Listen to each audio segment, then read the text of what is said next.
Hello दोस्तों, इस video में सामान्य अध्ययन प्रैक्टिस सेट पेपर देखने वाले हैं, तो आप लोग लास्ट तक जरूर बने रहिएगा। चलिए शुरू करते हैं फर्स्ट से। कहता है बिंदु इतना इतना से बनने वाले त्रिभुज का क्षेत्रफल क्या होगा। तो देखिए, क्षेत्रफल निकालने के लिए सबसे पहले क्या करेंगे, तो 1/2 मॉड, ठीक है, ए सी प्लस ए, ठीक है, A by C minus A C minus A, इसे लिखना है। इसको पहले वाले को फिर रिपीट कर देना है, यानी ए बटा में सी प्लस ए, ठीक है। तो 1/2 मॉड, अब इसको इससे गुना कीजिए, क्या होगा ए सी, फिर इसको इससे गुना कीजिए तो प्लस में ए सी माइनस ए स्क्वायर, ठीक है, फिर प्लस इसको इससे गुना कीजिए तो माइनस है तो माइनस ए सी, अब प्लस माइनस माइनस ए स्क्वायर, फिर माइनस लगा के अब इसको इससे गुना कीजिए तो ये होगा ए सी प्लस ए स्क्वायर, ठीक है। फिर इसको इससे गुना कीजिएगा तो माइनस में क्या होगा ए सी, ठीक है। फिर इसको इससे गुना कीजिए तो ये हो जाएगा प्लस में ए सी और माइनस में ए स्क्वायर, ठीक है। तो यहाँ पे देखिए ए सी से ए सी कट जाएगा, माइनस में आएगा, ठीक है। उसके बाद ए स्क्वायर, ये माइनस में क्या होगा 1/2 माइनस 2 ए स्क्वायर, ठीक है, यानी ये ए स्क्वायर माइनस में और ये। उसके बाद यदि आप गौर करें तो ये हो जाएगा प्लस में, देखिए ए सी प्लस में और ए सी माइनस में, ठीक है। फिर ए सी प्लस में ए सी माइनस में, ठीक है, फिर प्लस ए स्क्वायर ये हो जाएगा प्लस ए स्क्वायर और ये माइनस में ए स्क्वायर, ठीक है। तो यहाँ पे क्या बचा, यहाँ पे बचा 1/2 मॉड में है तो ये हो जाएगा 2a स्क्वायर, यानी ये कट के क्या होगा ए स्क्वायर, ठीक है, ए स्क्वायर, यानी राइट आंसर क्या होगा option number B. Next question, कहता sine theta plus cosec theta 2 है तो साइन के पावर 8 प्लस कोसेक के पावर 8 यानी 45। अगर थीटा का मान देखिए, यहाँ पे थीटा का मान यदि आप 90 लेते हैं तो कितना होगा साइन 91 कोसेक 91 यानी 2 होगा, यानी LHS बराबर RHS, तो यहाँ पे रख दीजिए। तो साइन 19 1 के पावर 8 1 के पावर 8 1 यानी 2, ऑप्शन नंबर बी। नेक्स्ट, एक परीक्षा में जो है जिसका पूर्णांक 500 है, इसमें ए को बी से 15% अधिक, ठीक है, तो मान लीजिए ए बी सी डी 4 व्यक्ति, फिर कहता है ए को बी से 15% अधिक, बी को सी से 25% अधिक, बी को सी से 25% अधिक, यानी सी को 25% कम मिला होगा, ठीक है। सी, अब देखिए सी को डी की तुलना में 20% कम, यानी 80%, इसको 100 तो इसको 80 मिला होगा, ठीक है। अब ये देखिए कि बी को सी से 25% अधिक, बी को सी से 25% अधिक, 25 पंचे 25 चौका 20 चौका सी, देखिए 20 पंचे 100 आ जा रहा है, ठीक है। तो कहता है कि यदि डी को 400 अंक प्राप्त हो, डी को 400 यानी 100 यूनिट का मान कितना है 400, यानी 1 यूनिट का मान 4, तो हमको कहता है तो ए का प्रतिशत, तो ए कितना प्रतिशत प्राप्त करता है, ठीक है। तो ए कितना प्रतिशत प्राप्त करता है, तो यहाँ पे देखिए 1 यूनिट का मान 4, 115 यूनिट का मान 15 चौका 60, यानी 460 भाई टोटल में सबको जोड़िए 500 होगा, गुना में 100 कर दीजिए, 2 जीरो से 2 जीरो, ये आ जाएगा 92%, 92 बी ऑप्शन। कहता है कि 6 छात्रों के विज्ञान में अंकों का औसत 48, परिणाम घोषित होने के बाद एक छात्र के मामले में पाया गया कि अंक 45 को गलती से 54 पर लिया गया, तो 54 45 की जगह 14 में से 5 गया 9, यानी 9 अधिक है, ये 9 अधिक जो है सभी 6 छात्रों में बटेगा, तो 3 तिया 9 3 दूनी 6, यानी -1.5। तो कहता है कि सही औसत क्या होगा, तो 48 में से आप 1.5 घटा लीजिए, 10 में से 5 गया 5, 7 में से 1 गया 6, यानी 46.5, यानी ऑप्शन नंबर सी। एक बैग में इतना के अनुपात में 25 पैसे 50 पैसे 1 रुपये के सिक्के हैं, यदि कुल मूल्य 31 है 25 पैसे के 3 सिक्के हैं, यानी कितना हो गया, तो 3/4 रुपये। ठीक है, 50 पैसे के 4 यानी 4/2 रुपया। 1 रुपया के 5 यानी 5 रुपया, ये हो गया 2, तो ये हो गया 5 2 7 चौक 28, 28 और 3 31/4। 31 इसका मान है 31, ये कट के कितना होगा, यानी 1 यूनिट का मान कितना होगा, 4। तो 1 रुपया के कितने सिक्के हैं, 1 रुपया के 5 सिक्के, तो 5 का 20, सी ऑप्शन। इसको सॉल्व करना है। तो देखिए पहले का भागा का गुण, का भागा गुण जोड़ घटाओ, तो यहाँ पे कितना होगा, 3 दूनी 6। ठीक है, 3 दूनी 6, 6 तरीक 18, 4 तिया 12। ठीक है, 4 तिया 12 -4, यानी ऊपर में होगा 8। ठीक है, ऊपर में 8 और नीचे में सबको सॉल्व कीजिएगा, 2 आएगा, कितना होगा, 4, सी ऑप्शन। यदि एक आयत जिसका क्षेत्रफल इतना है कि भुजाओं में 3 सेंटीमीटर का अंतर है, लंबी भुजा की लंबाई, तो मान लीजिए कि लंबाई x है, तो चौड़ाई होगा x - 3। ठीक है, और इसका क्षेत्रफल दे दिया गया कितना, 154। ठीक है, अब x का मान 14 रखते हैं, तो 14 में से 3 गया 11, इसको गुना कीजिए, 154 आ जाएगा, यानी ऑप्शन नंबर ए, LHS बराबर RHS। एक निश्चित धनराशि साधारण ब्याज का इतना है। ठीक है, साधारण ब्याज का यानी SI जो है, ये मूलधन का कितना है, 4/25। तो SI बाई प्रिंसिपल, या 4 बटा कितना होगा, 25। यहाँ से आप टाइम निकाल दीजिए। टाइम होता है SI गुने 100, यानी ब्याज गुने 100 बटा में मूलधन गुना में समय, सॉरी दर। अब दर कितना, तो देखिए ब्याज गुने 100 बटा में मूलधन गुने दर वार्षिक रूप से, तो यहाँ पे रेट हो जाएगा आपको, अच्छा रेट बराबर है, यहाँ तो टी मान लीजिए समय और टाइम, तो t² बराबर कितना होगा, 16, 25 चौका, यानी टी का मान कितना आ जाएगा, 4 आ जाएगा, ऑप्शन नंबर सी। नेक्स्ट है कि रॉलेट एक्ट किस वायसराय के कार्यकाल में समाप्त किया गया, C option reading.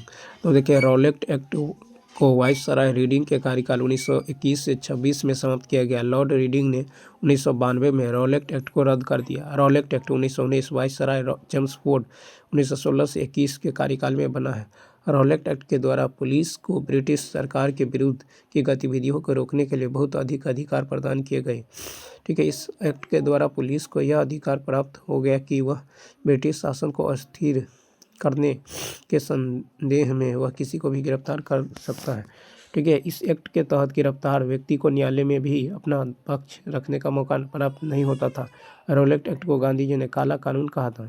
Mahatma Gandhi के द्वारा सत्याग्रह सभा की स्थापना 1919 में बॉम्बे में किया गया। रॉलेट एक्ट के विरुद्ध गांधी जी ने 6 अप्रैल 1919 को राष्ट्रव्यापी विरोध किया।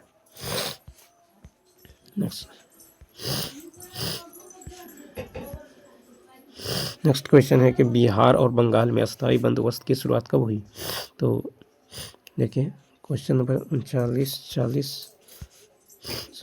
40 नंबर है कि डलहौजी ने अपनी जो राज्य हड़प नीति के तहत झांसी के राज्य का झांसी के राज्य का विलय कब किया था, 1853 में।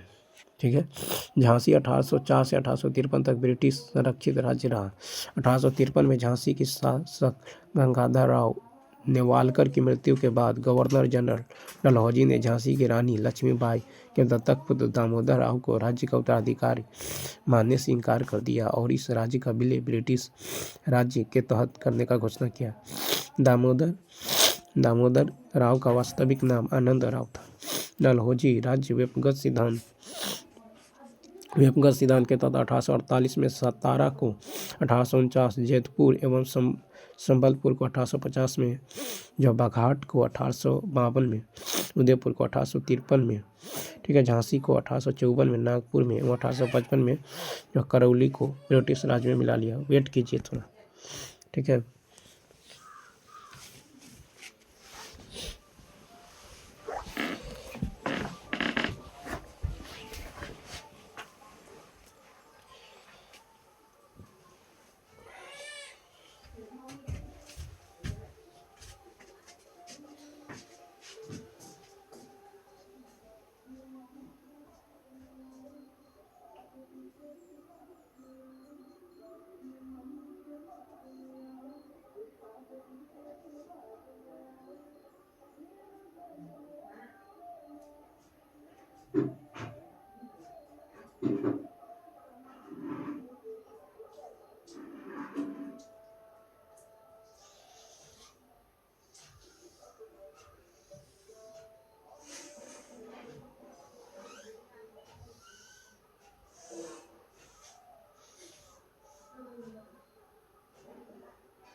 देखिए, रॉलेट एक्ट के विरोध में गांधी जी ने 6 अप्रैल 1919 को राष्ट्रव्यापी विरोध किया। किस गवर्नर जनरल को भारत में प्रेस का मुक्तिदाता कहा जाता है? तो देखिए 40 नंबर क्या था? कहता कि लॉर्ड डलहौजी ने हड़प नीति 1853। किस गवर्नर जनरल, देखिए कहता किस गवर्नर 40 में रॉलेट एक्ट, देखिए 39 में क्या है कि डलहौजी ने राज्य हड़प नीति ये लाया था 1853 में। ठीक है, उसके बाद देखिए नेक्स्ट क्वेश्चन है कि किस गवर्नर जनरल को प्रेस का मुक्तिदाता कहा जाता है? ये चार्ल्स मेटकॉफ। ठीक है, तो भारत के कार्यवाहक गवर्नर जनरल के रूप में चार्ल्स मेटकॉफ का कार्यकाल मार्च 1835 से 1836 तक रहा है। बंगाल के गवर्नर जनरल के रूप में विलियम बेंटिंक का कार्यकाल 1828 से 1833 तक था, जबकि भारत के गवर्नर जनरल के रूप में विलियम बेंटिंक का कार्यकाल 1833 से 1835 तक। लॉर्ड विलियम बेंटिंक बंगाल का अंतिम गवर्नर जनरल तथा भारत का प्रथम गवर्नर जनरल था। भारत में समाचार पत्र का जनक जेम्स हिक्की को माना जाता है। भारत का प्रथम समाचार पत्र 1780 में प्रकाशित हुआ बंगाल गजट। भारतीय समाचार पत्र का जनक राजा राम मोहन राय को माना जाता है। संवाद कुमुदी और मिरातुल ये अखबार राजा राम मोहन राय के द्वारा 1821 से 1822 में निकाला गया। ठीक है, क्रिस्टो दास पाल को भारतीय समाचार पत्रों का राजकुमार कहा जाता है। बिहार और बंगाल में स्थायी बंदोबस्त की शुरुआत कब हुई? 1793 में।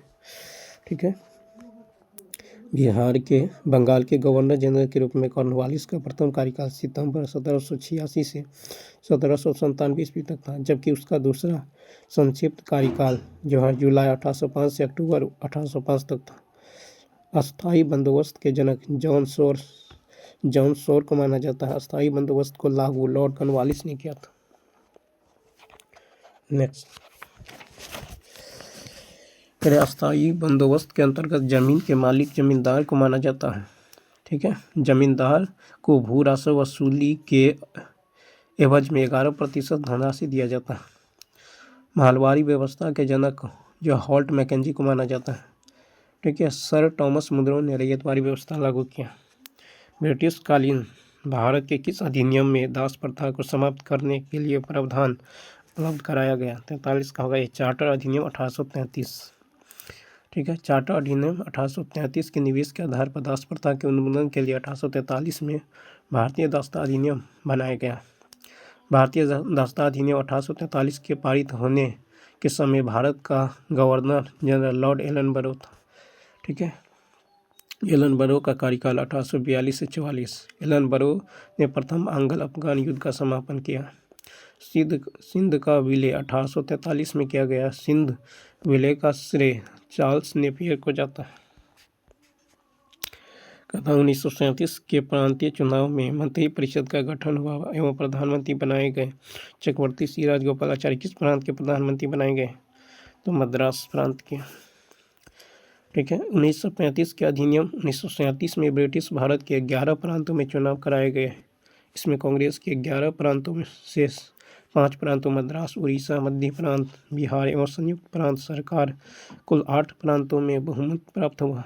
1937 में 11 ब्रिटिश भारत के प्रांतों के प्रधानमंत्री, जैसे बिहार के श्री कृष्ण सिंह, बंगाल के अब जो है फजलुल हक, असम के सैयद मोहम्मद सदतुल्ला, उड़ीसा के BN दास, उत्तर पश्चिमी प्रांत के डॉक्टर खान साहिब, संयुक्त प्रांत के गोविंद वल्लभ पंत, मध्य प्रांत के NV खरे, बम्बई के BG खरे, मद्रास के श्री राजगोपालाचारी, सिंध के अल्लाह बख्श और पंजाब के सिकंदर हयात खां। युगांतर पत्र किसके द्वारा बंगाली में प्रकाशित किया गया? तो वरिंद्र कुमार घोष। वरिंद्र नाथ चट्टोपाध्याय द्वारा बर्लिन से तलवार पर प्रकाशित किया जाता था। ठीक है। तारक नाथ दास फ्री हिंदुस्तान पत्र का प्रकाशन किया गया था। कौन सुमेलित नहीं है? C option. तो देखिए, जो अबुल कलाम आज़ाद भारतीय राष्ट्रीय कांग्रेस के नेता थे। ठीक है। उसके बाद देखिए, सैयद अहमद खां अलीगढ़ जो आंदोलन के प्रवर्तक थे। अलीगढ़ आंदोलन का मुख्य उद्देश्य जो है मुस्लिम समाज को पाश्चात्य शिक्षा से जोड़ना। सैयद अहमद बरेलवी वहाबी आंदोलन के नेता थे। नेक्स्ट क्वेश्चन है कि बिस्टला निम्न से किस ग्रह का एक उपग्रह? 47 का होगा सी, शनि। बिस्टला शनि का एक उपग्रह है। सर्वाधिक उपग्रह यानी 146 शनि के पास। बृहस्पति के पास 95 उपग्रह है। शनि ग्रह के अन्य प्रमुख उपग्रह में टाइटन, रिया, लापिस, ठीक है, टेथिस, पंडोरा आदि है। फोबोस और डिमोस मंगल के उपग्रह। गैनीमीड, कैलेस्टो, यूरोपा, ठीक है, आई आदि बृहस्पति ग्रह के प्रमुख उपग्रह है। टाइटन, प्रोटियस, ठीक है, लारिसा, थेल्सा, डिस्पिना, निसी आदि ग्रह प्रमुख उपग्रह। फिर है कि किलिमंजारो ज्वालामुखी खाली स्थान के ज्वाला का उदाहरण है। सी ऑप्शन, मृत ज्वालामुखी। ठीक है। विश्व में मृत ज्वालामुखी के प्रमुख उदाहरण है किलिमंजारो जो तंजानिया में है, पोपा म्यांमार में है, कांगो अर्जेंटीना में है, चिम्बोरोजी ये इक्वाडोर में है। ठीक है।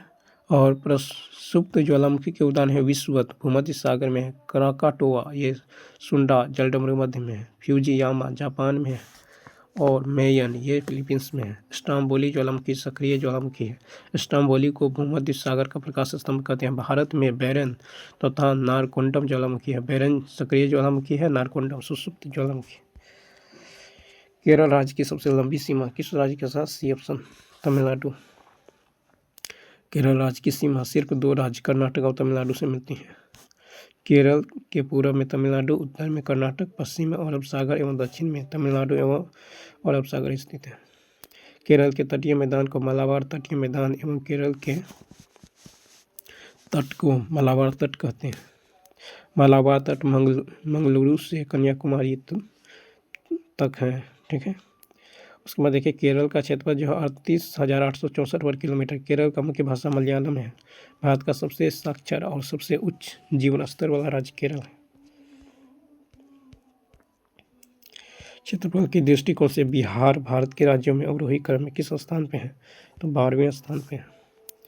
ठीक है, तो क्षेत्रफल के अवरोही क्रम में 10वें स्थान पर तमिलनाडु, 11वें स्थान पर तेलंगाना, 12वें स्थान पर बिहार, 13वें स्थान पर पश्चिम बंगाल, 14वें स्थान पर अरुणाचल प्रदेश। बिहार का क्षेत्रफल 94,163 वर्ग किलोमीटर। बिहार का क्षेत्रफल भारत के क्षेत्रफल का 2.86% है। देश की कुल आबादी का 8.60% आबादी बिहार में है। ठीक है, बिहार का अक्षांशीय विस्तार है 24 डिग्री 20 मिनट 10 सेकंड से 27 डिग्री 31 मिनट 15 सेकंड। और देशांतर विस्तार है 83 डिग्री 19 मिनट से 50 सेकंड 88 डिग्री 17 मिनट 40 मिनट देशांतर। कोलेरू झील किस राज्य में है? तो ये आंध्र प्रदेश में है। ठीक है, तेलंगाना राज्य की झील हुसैन सागर झील है, उस्मान झील है और हिमायत झील है। ठीक है, भारत का सबसे बड़ी मीठे पानी का झील वुलर झील है। भारत का सबसे लंबा झील वेम्बनाड है। भारत का सबसे नमकीन झील सांभर झील। ओडिशा राज्य की सीमा किस राज्य से नहीं मिलती? तेलंगाना। ओडिशा राज्य की सीमा पश्चिम बंगाल, झारखंड, छत्तीसगढ़, आंध्र प्रदेश 4 राज्यों से। ओडिशा राज्य बंगाल की खाड़ी के साथ 485 किलोमीटर लंबा तट साझा करता है। ओडिशा का प्राचीन नाम कलिंग उत्कल। ओडिशा बिहार से 1 अप्रैल 1936 को अलग हुआ। ठीक है,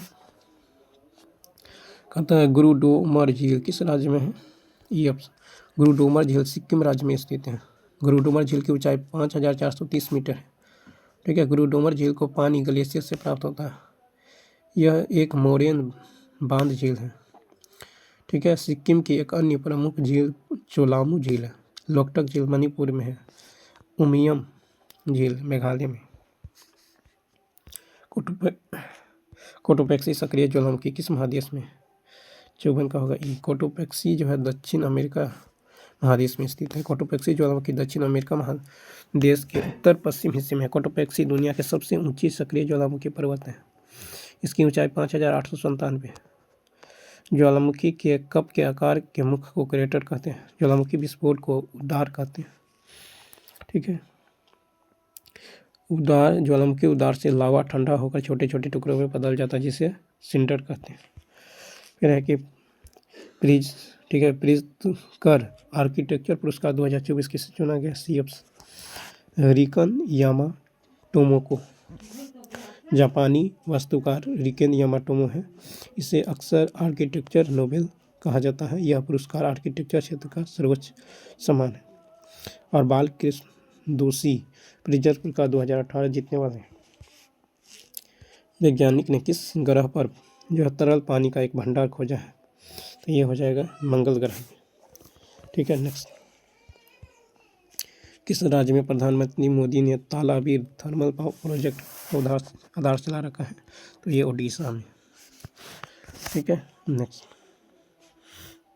राष्ट्रीय पनबिजली निगम 1975 में लाया गया। कहना किसके द्वारा जो हर घर लखपति योजना शुरू की गई है? तो SBI द्वारा। ठीक है, नेक्स्ट, कहना है कि सितंबर 2024 में US ओपन टेनिस 2024 पुरस्कार एकल का खिताब किसने जीता है? तो ये जीता है जेनिक सिनर।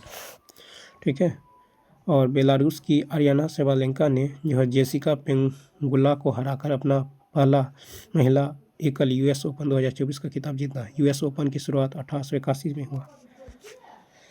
कहता किस क्षेत्र में प्रसिद्ध विख्यात श्याम बेनेगल का 23 सितंबर 2024 को निधन हो गया? तो फिल्म निर्माता थे।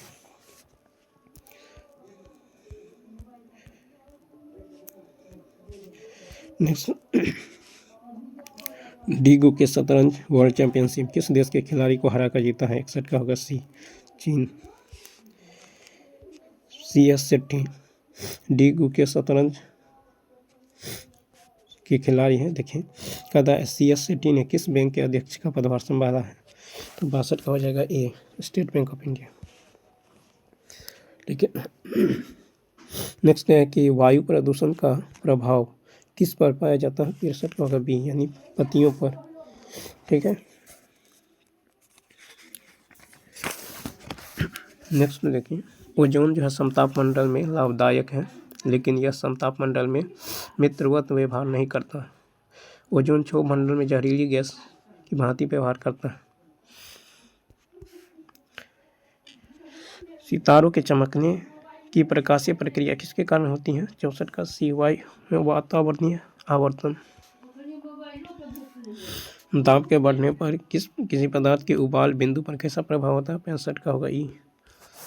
ठीक है, तो उबाल बिंदु का क्वथनांक दाब के समानुपाती होता है।